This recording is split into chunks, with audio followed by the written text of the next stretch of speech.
Let's start. Ancient banking. We are starting with the very starting when the banking concept has evolved. So in ancient banking, we are starting with prehistoric to 3rd century. So during this time, the traces of this banking we can see from Mesopotamia, Egypt, Greece, and Rome. Mesopotamia, where the law or the rule of Babylon has came from. We'll learn about that. Then in Egypt, Greece, and Rome, these are the first countries where the concept of coin came into existence. So during that time, different metals were used for trading, and these metals specifically they have concentrated on gold coins. So let's see that what was there. During this time, religious places acted as early banks. These religious places were temples, then churches. All these places they used to take grains, crops from the traders, from the farmers, from the agricultural lenders, and then they used to transact and they used to keep a note of it. In a notebook, they'll write that who has taken the crops or who has deposited the crops over there. So these transactions were recorded, and there the concept of bookkeeping has came into existence. Then from here, the loans were provided to farmers and traders. So these religious places were providing the loans in terms of what? In terms of crops, in terms of agricultural product to whom? Farmers and traders. And slowly when the concept of coin came into existence, then what happened? These coins has became a source or a medium of exchanging the goods and services. So the lending practices have started from the concept of Babylon's Code of Hammurabi. So they have around 282 laws given by the king of Babylon, Mesopotamia. He has given all these laws for the civilization, for the people, which included slavery, trade, and everything. So there, they also had a law related to lending, that if someone is giving some kind of loan or advance to someone, how the trade is going to happen. So these things used to happen during the ancient time of banking. Now let's move to the medieval banking.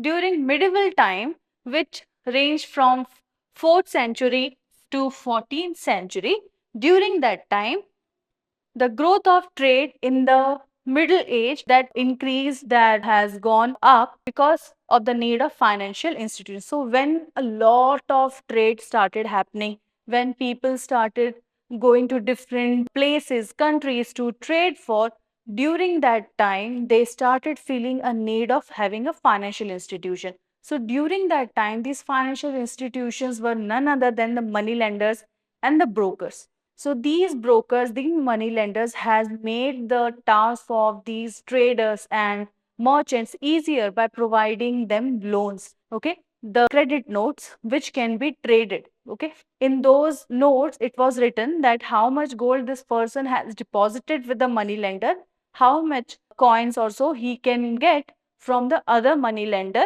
in the other state. So from here the basic concept of banking came into existence, because people were very scared of taking the coins or so from one place to another. It used to be very heavy, plus there was always threat of theft. So to avoid all these mishappenings, these concept of having a financial institutions in form of money lenders and brokers emerged. Then the money lenders and merchant bankers, as I told, these came into existence, and they started facilitating the facility of credit, facilitating that you can deposit your money over there, I mean money in form of coins, and then wherever you are going, you can trade in without actually having the burden of carrying the pouch or the bags to that particular place. Then the churches offered the safekeeping and giving the loans. So as we discussed, the religious places have played a very vital role since starting. So at that time, the churches in the whole European countries and US, during that time, they started acting as the middlemen. They started acting as a institution where people used to give their funds, store their funds, because they have the thought that these churches or religious places are very safe. So they can keep their belongings over there, and whenever it's needed, they can take it back. So they used to keep their safekeepings in the churches, and churches, whoever is in need or whoever needs the funds, they used to render the loans. So at that time, then the concept of BOE and LOC came into existence. Now, what is BOE? Bills of exchange, and LOC is letter of credit. So these money lenders, instead of giving you coins as a loan which you can carry and go to other place, which was very burdensome, they used to give a note. They used to give a letter kind of thing, letter of credit. Okay, where the amount will be written, that who is taking, like that they used to give a letter of credit which they can submit to the other money lender and take the money from. So these kind of letters, these kind of bills used to be the mode of exchange. So it happened during the period of medieval banking. Later, these letter of credits converted into notes. The currency notes which we use, these letters converted into the notes. Now let's go to the next stage, that is early modern banking, which ranged from 15th to 18th century, okay, which started from 15th to 18th century. So Renaissance and the age of exploration fueled the banking expansion. So during the period of Renaissance and the age of exploration means where people are experimenting, when where people are identifying new ways, new experiments were going on in the market, and the people are finding new ways to, how to simplify living. During that time, the banking system also evolved. So establishment of formal banks started during that phase, when a particular place was designated as banks. So Banco de Venezia was the first bank which started in 1157, followed by Bank of Amsterdam in 1609. Later, the development of government debt markets and the issuance of banknotes started. So we have seen the letter of credit which came into existence, right? Slowly that letter of credit in terms or through the banks started issuing the bank notes, the notes we currently see. So proper notes replacing the coins came into the market. So during that time, even the government involved in it to give government debt market, means they started a government debt market which is monitored and regulated by the government of that particular place. Then the central banking system, because a lot of banks like Banco Venezia, Bank of Amsterdam, and there were so many other banks emerged in the market and started functioning. So then the government thought that, okay, there has to be a central regulatory system which can monitor what's happening in this banking area. So central banking system began with the founding bank. The first central bank was Bank of England, which was founded in 1694. It was the first central bank. Then let's go to the Industrial Revolution and modern banking. The Industrial Revolution took place in 19th century. So between 19th century to early 20th century, the banking, a big revolution in the banking era has came up. So industrialization and globalization has shaped the banking world which we see today. Industrialization during that time is getting more fuel money towards this industry so that there can be more and more industry growing and the needs of people can be fulfilled. And globalization means not bank or the company should not stay at one place. It should go to multiple countries. Let's say there is one bank here. Now they open branches in multiple countries. Okay.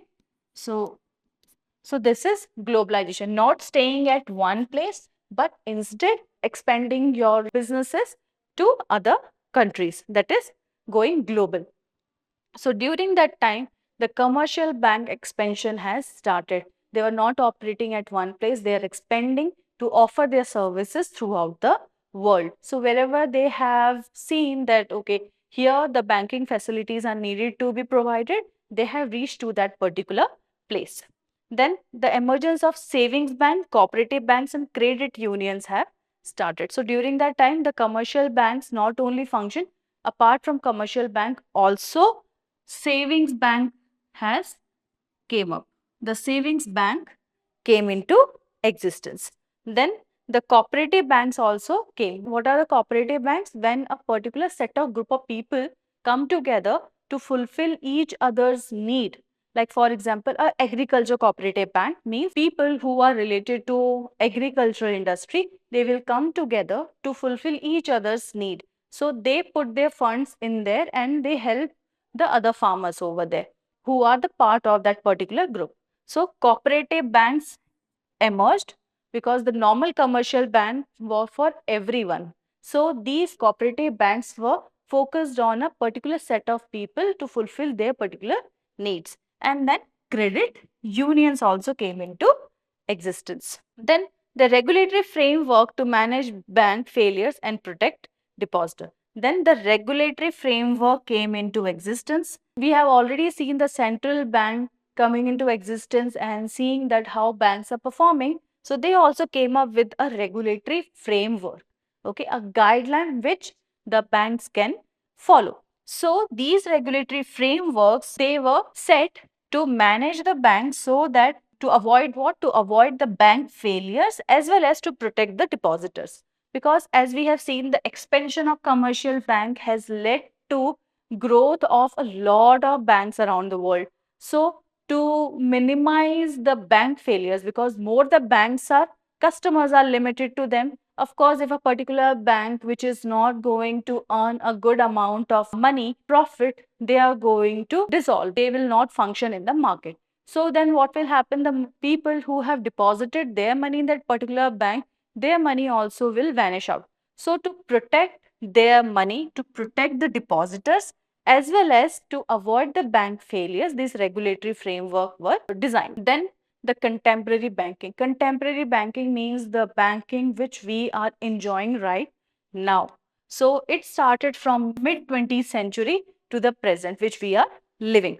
So the post World War II, the developments and technological advances have revolutionized the banking. So industrialization happened, globalization happened, and then what happened? The new revolution came into existence, that is the technological revolution. So post World War II, the technology has gone up too fast with the new inventions every possible day. So because of which digital banking came into existence. We know the digital banking nowadays, online banking, which we can use. So we don't need to go to banks. With using our credentials, we can log into our bank accounts and we can do the transaction without physically going to a place known as bank and doing the transaction. Then ATMs, automated teller machine, they came. Now, whenever we want to withdraw money, we don't need to go to bank. It's simply ATM slot. We can go and withdraw our money, or we can even, there are few cash deposit machines also where we can deposit the cash which we have. Then online transactions. We can do online transactions, sending money to someone, receiving money, paying bills. Everything is possible through the digital banking system. And we can track also that what we have done without updating our passbooks regularly. Then specialized financial institutions also came into existence. Now banks are not only functioning towards saving the deposits, giving loans and payments. These are the primary things which banks do. There are much more which banks are doing nowadays, comes under specialized services. In specialized services, what they do? They also provide for housing, agriculture, microfinances. Means for facilitating the housing when people need, for the need of the agricultural industry, providing for farmers and agriculture traders, they have the facility. Plus microfinance. Microfinance is mainly targeted towards fulfilling the need of MSME, means medium, small and micro enterprises. So these enterprises, these industries are facilitated with the funds given by microfinance banks or microfinancing companies. Then international banking started, means now sitting here you can do a transaction anywhere in the world. Okay, so banking is not restricted by a particular place, now it is internationalized. Then multinational financial institution also started functioning. There are so many banks which are functioning in the multinational, or they are functioning in multiple countries together. So this happened during contemporary banking.